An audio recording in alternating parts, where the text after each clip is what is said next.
What were the best comebacks you've ever heard? I wasn't present, but my friend told me this story. This is potentially very offensive, but I should make it perfectly clear that every party involved in this exchange took it in good humor that it was meant as. My white friend is in a racially diverse friendship circle in which the majority are black. Those guys frequently engage in racially charged banter with each other. The non-black members generally don't join in and are always left feeling awkward when it happens.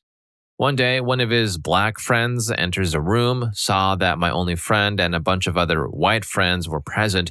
He then said in a joking manner, "What up, ma, N-word?" "Oh no, wait, you can't say that, can you?" One of my white friends rounded on him and said, "Maybe not, but there are plenty of things we can say like, 'Thanks for the warning, officer,' and 'Hi, Dad.'"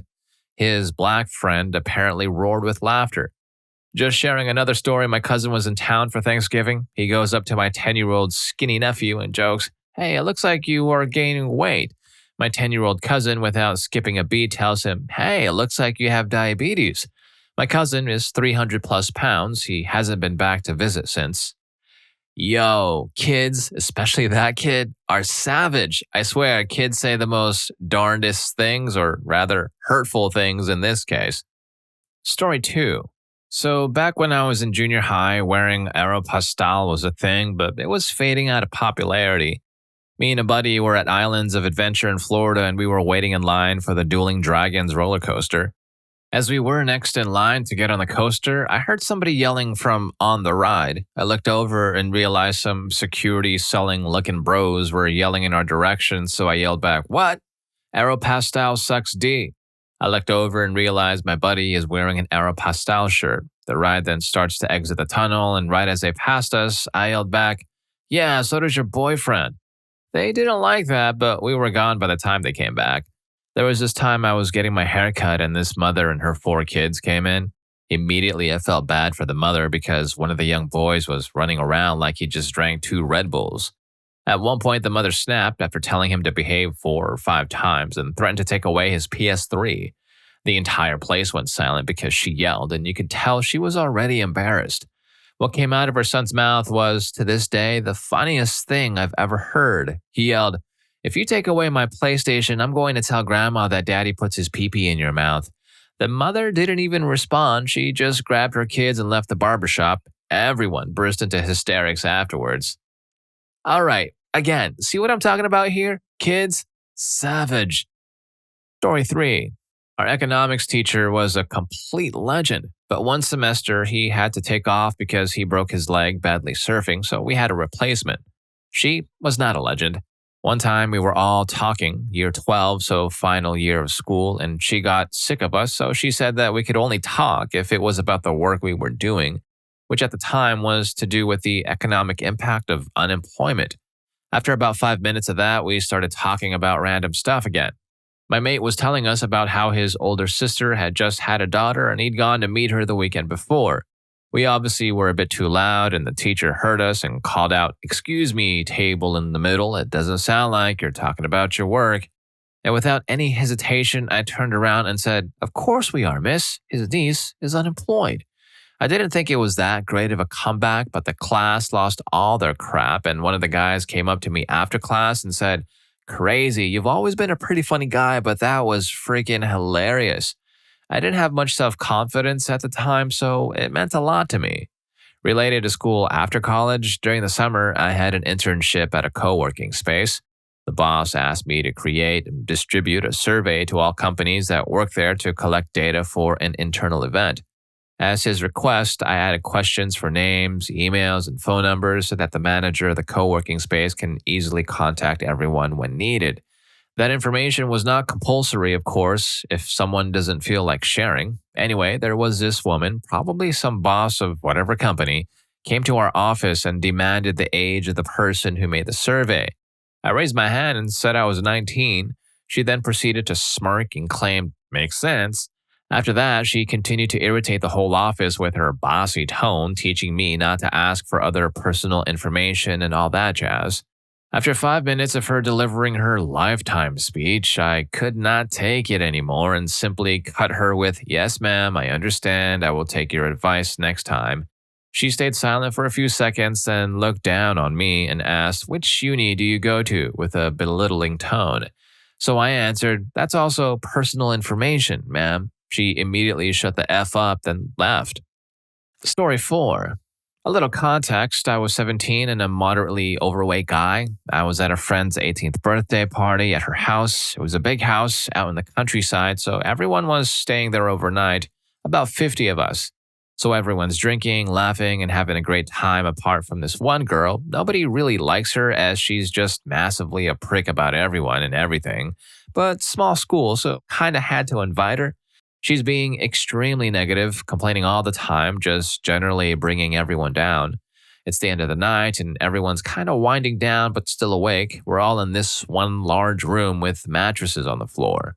Now, I've been drinking since about 2 p.m. and it's now about 3 a.m. and I'm a rambling drunk, just constant BS, but it's funny, I think.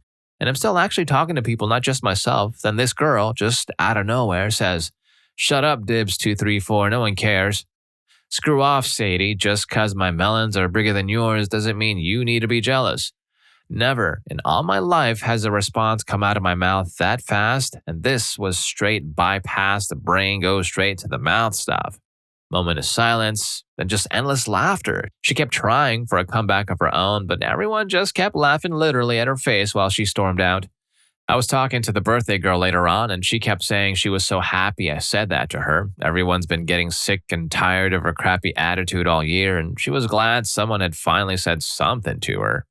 She never recovered socially. Everyone was just done with her. The class wall was broken, and all of a sudden, no one was taking her crap anymore. So that was my favorite comeback. Story 5. Working the seafood counter at the grocery store is a huge pain. So many huge orders for the holidays. Apparently, it is or was a tradition for Italian families. One older lady comes in wearing her fur coat, dripping in nasty perfume, all sorts of jewelry, pushes to the front of the line and starts yelling her name to get her order. As soon as I heard the name and saw the lady, I knew it would be a problem. She had placed the order for live Dungeness crabs to be picked up on Monday. I'm forgetting the actual days of the week, but you get my point. They arrived and she says she will pick them up Tuesday and Wednesday. I guess her holiday gathering was moving dates or something. Eventually, she says she will get them on Friday. By the time Friday rolls around, they died, so we cooked them up to at least keep them edible. So now she barges her way in, expecting live crabs that we already cooked, and I tried to explain it. But she flipped, saying we messed up. She never changed the date, etc. I showed her the logbook. We took orders by hand back then, and I showed her all the pickup dates that were crossed off and time of the change noted on each. She continues to freak out, starts demanding free stuff to compensate. Manager walks over to me and says, not so quietly, "Just give her whatever the hell she wants and get her out of here." She blows her top and screams, like actually screams, "You don't F with a 54-year-old woman." Me, "What's your daughter have to do with this?" Oof, she probably needs some eyes for that burn and those crabs. Story 6.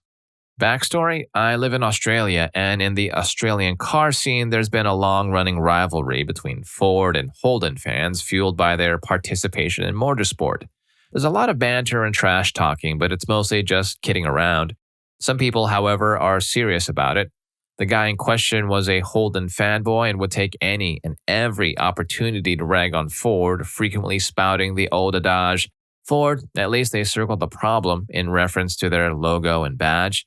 I didn't particularly like him as it was, and on this day, I was just tired of listening to him complaining about a loss from Holden and the V8 supercars when the leading driver, who had ignored warnings from his crew, ran out of fuel in the final corner of the final lap and dropped from first to fifth.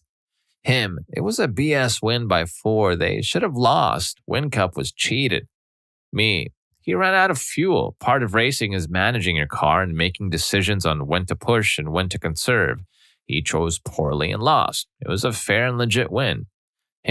Whatever, Ford's still crap and they'll lose next time. You know what they say about Ford? At least they circled the problem. Me, as opposed to Holden, who circled their customer base, giant wuss that doesn't have a pair. He didn't know what to say to that and thankfully shut the hell up. Story 7. My sister was getting married and didn't want to pay hundreds of dollars for a cake. They had already spent upwards of 10G and it just wasn't a priority to her. Nobody likes wedding cakes anyway. She was going to do a dessert potluck and asked us to bring dessert for the table. I have this quote unquote confirmed bachelorette aunt who dated a guy once in the 70s and has sworn off marriage ever since because he broke her heart so badly. We all know the real reason she hasn't married, but the rest of my family is heavily involved in a very cult like religion. She is especially involved in said religion. Now, stay with me here. I promise this is going somewhere. So, my family from out of town are visiting, and we all get together at grandma's. We have a nice dinner, and my sister's wedding plans come up every once in a while. Eventually, my sister has to explain to someone, for some reason, that they aren't having a traditional wedding cake. Confirmed bachelorette aunt doesn't like the thought of that one single bit. You can't have a wedding without cake. It's the reason people go to weddings. She goes on and on with this crap all night. My sister is obviously getting uncomfortable. My sister and I were basically raised by grandmother, and I noticed my grandma noticing these exchanges. So my grandma, who was passing around plates of fruit and honey, I know, but that's what we have for dessert sometimes, hands confirmed bachelorette aunt her plate and says, "Well, Linda, when you have your wedding, you can have any kind of cake you like." I swear to God, you could have heard a pin drop. I had to leave the room because the tension and hilarity were too much, and I was going to burst out laughing. I love my grandma. She has a lot of these zingers. She also chooses her words very carefully. Dang, Granny flipped on the aunt. I don't know what hurts more, burns from kids or burns from grandmas. If you don't want to experience the shame brought by grandmas and kids, how about hitting the like button and subscribing to the channel? It really helps me out. Story 8. Some lady on r/relationships had cheated on her husband, gotten pregnant, and ended up terminating the pregnancy and came crying to us about it. While she was defending her own actions, I witnessed this comment thread pop up between her and one Reddit user. Redditor, what were you going to name your baby? Lady, why would you ask me that? What kind of messed up person do you have to be to ask such a thing?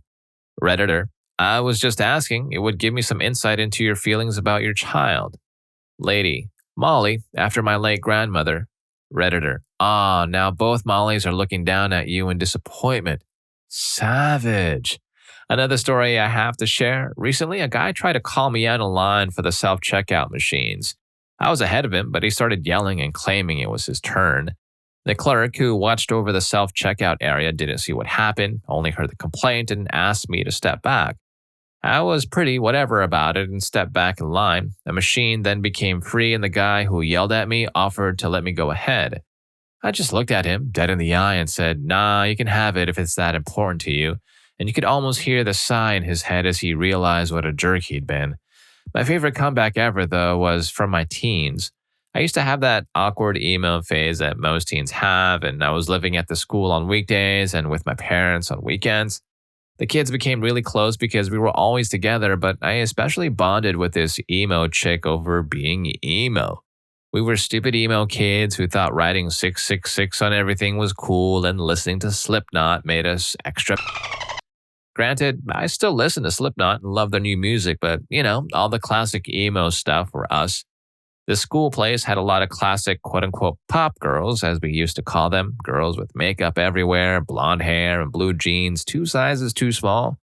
One day, this emo chick came to class hours looking like one of them. I walked up to her and asked her what she was going on, and she responded with, "Well, I'm normal now. I want to look normal and listen to normal music." I looked at her, classic elevator glance, the kind you see in movies, and told her, "I feel sorry for you for feeling like you have to be fake to fit in," and we never spoke again. I was pretty proud of the 14-year-old me there and for wanting to stick with my emo style rather than pretend to be something I wasn't, especially considering how hard that is when you're a kid. Story 9. I have a few. This happens all the time in my family. My mom made cupcakes one day and they collapsed in the center for whatever reason. My husband at the time looked at them and told my mom they look like and she replied, "I was thinking of you when I made them." Easily the most witty and quickest comeback I've ever heard from her.